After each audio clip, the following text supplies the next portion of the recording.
జై శ్రీరామ్ అంటే డబ్బులు వస్తున్నాయా అని చెప్పి మాట్లాడినటువంటి దేవాదాయ శాఖ మంత్రి కొండ సురేఖ గారి హిందువుల మనోభావాలను కించపరిచే విధంగా మాట్లాడిన వాక్యాలను ఖండిస్తూ ధర్మపురి బీజేపీ పట్టణ అధ్యక్షులు గాజు భాస్కర్ గారి ఆధ్వర్యంలో స్థానిక గాంధీ విగ్రహం వద్ద కొండ సురేఖ గారి దిష్టిబొమ్మను తగలబెట్టడం జరిగింది.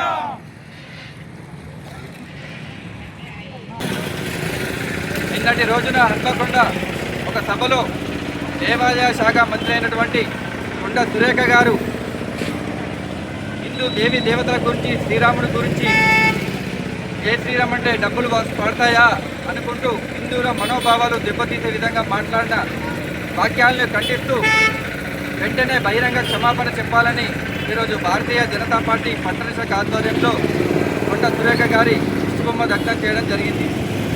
ఈ కాంగ్రెస్ ప్రభుత్వం అంటేనే హిందూ వ్యతిరేక పార్టీ. దేశంలో ఏదైనా మంచి చేద్దామన్నా కూడా దానికి వ్యతిరేకమే. ఇక్కడ హిందువులు మనోభావాలు దెబ్బతీసే విధంగా మాట్లాడమే. అసలు ఈ కాంగ్రెస్ ప్రభుత్వం ఏ విధంగా ఆలోచిస్తుందో అర్థమవుతలేదు. అక్కడ ముఖ్యమంత్రి ఏమో కాంగ్రెస్, తెలంగాణ ముఖ్యమంత్రి ఏమో కాంగ్రెస్ అంటేనే ముస్లిం పార్టీ, ముస్లిం అంటే కాంగ్రెస్ పార్టీ అని మాట్లాడుతూ, ఇక్కడ దేవాదాయ శాఖ మంత్రి సాక్షాత్తు ఒక దేవాదాయ శాఖ మంత్రి హోదాలో ఉండి ఇలా శ్రీరాముని గురించి, దేవీ దేవతల గురించి మాట్లాడడం చాలా బాధాకరం. వెంటనే ఈ తెలంగాణ కాంగ్రెస్ ప్రభుత్వం వెంటనే ఆమెను తెలంగాణ దేవాదాయ శాఖ నుంచి బర్తరఫ్ చేయాలని మా భారతీయ జనతా పార్టీ డిమాండ్ చేస్తూ ఉన్నది. కేరళలో శబరిమల గురించి అనుచిత వాక్యాలు చేసిన పినరై పార్టీ, తమిళనాడులో హిందూ ధర్మాన్ని ఒక మలేరియాగా భావించిన అక్కడ డిఎంకే పార్టీ, పశ్చిమ బెంగాల్లో హిందువులను మనోభావాలు దెబ్బతీసే విధంగా చేసిన పార్టీలు కనుమరుగైపోయాయి. రానున్న కాలంలో కూడా శ్రీరాముడి గురించి, హిందూ దేవి దేవతల గురించి మాట్లాడిన పార్టీలు కానీ, నాయకులు కానీ తెలిసిన చరిత్ర లేదు. కాబట్టి ఈమె దేవాదాయ శాఖ మంత్రి కాదు, దేవద్రోహి మంత్రిగా మేము భావిస్తూ ఉన్నాము. మరి కేవలం ఓటు రాజకీయాల కోసం ఇలా హిందూ దేవి దేవతలను, మరి హిందూ సమాజాన్ని కించపరచడం ఇది సరైనదిగా భావిస్తున్నాం. ఒకసారి అయోధ్య రామ మందిరం వెళ్ళి అడగండి. 5 ఏళ్ల తర్వాత అయోధ్య రామ మందిరం నిర్మించిన తర్వాత కొన్ని కోట్ల రూపాయలు ట్యాక్స్ రూపంలో గవర్నమెంట్కు చేరుతూ ఉంది. మరి కొండ సురేఖ గారు మీ పక్కనున్న భద్రాద్రి రామాలయంకి వెళ్ళి అక్కడ ఉన్న పూజారులను, ఆలయ సిబ్బందిని అడగండి. మరి రోజుకు జై శ్రీరామ్ అంటే ఎన్ని పైసలు వస్తున్నాయో ఆ పైసల్ని మీరు ప్రభుత్వ ఖజానాకు ఏ విధంగా మళ్ళిస్తున్నారో మేము అడుగుతూ ఉన్నాము. మరి ఇప్పటికైనా బుద్ధి తెచ్చుకొని ఇలాంటి వాక్యాలు సరైనది కాదని మేము భావిస్తూ ఉన్నాము, డిమాండ్ చేస్తూ ఉన్నాము. ఆమెను దేవాదాయ శాఖ మంత్రి బర్తరఫ్ చేయాలి. అలాగే ఆమెను వెంటనే పార్టీ నుంచి కూడా సస్పెండ్ చేయాలి. మా హిందూ సమాజానికి, దేవి దేవతలకు చెప్పిన విధంగా రాముని యొక్క భక్తులకు, అందరికీ, హిందూ సమాజానికి మొత్తం క్షమాపణ చెప్పాలని మా భారతీయ జనతా పార్టీ డిమాండ్ చేస్తూ ఉన్నది. మీరు కేవలం ఏదో రాజకీయ లబ్ధి కోసం ఇలా మాట్లాడుతున్నారని భావిస్తూ ఉన్నాము. ఇది సరైనది కాదంటున్నాము. మేము దేనికైనా, మా హిందూ ధర్మం కోసం, దేవి దేవతల కోసం దేనికైనా తెగించేందుకు మా భారతీయ జనతా పార్టీ సిద్ధంగా ఉంది. కాబట్టి మేము వెంటనే డిమాండ్ చేస్తూ ఉన్నాము. భారత్ మాతాకి జై. తగిన సభలో కొండ సురేఖ గారు ఏవైతున్నదో భారతీయ జనతా పార్టీకి సంబంధించినటువంటి బీజేపీ దేవునిగానే భావించి జై శ్రీరామ్ అంటే డబ్బులు వస్తాయి అనేటువంటి విషయం ఏదైతే ఉందో ఆమె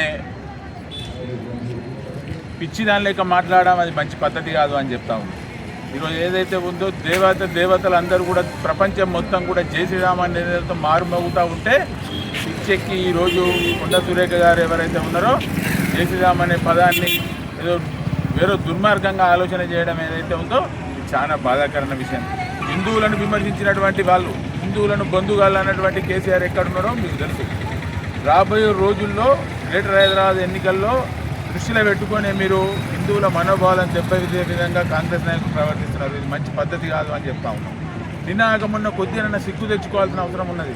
నిన్నాక మొన్న జరిగిన 5 రాష్ట్రాల ఎన్నికల్లో కనీసం 10 సీట్లు కూడా రానటువంటి రాష్ట్రంలో 5 సీట్లు కూడా రానటువంటి దౌర్భాగ్యమైన పరిస్థితిలో ఉండి కేవలం మైనార్టీ ఓట్లకు ఆశపడి ఏదైతే ఉందో ఈ పద్ధతిని మార్చుకోవాలని చెప్తా ఉన్నాం.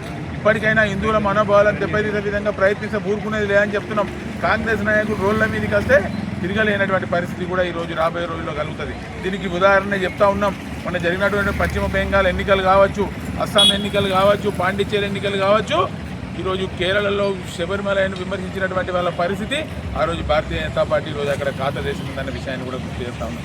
ఇప్పటికైనా హిందువుల మనోభావాలు దెబ్బతీసే ప్రయత్నం చేస్తే భారతీయ జనతా పార్టీ చూస్తూ ఊరుకోదని, హిందువులు చూస్తూ ఊరుకోరని చెప్పి కాంగ్రెస్ నాయకులు హెచ్చరిస్తున్నాం. భారత్ మాతాకి జై.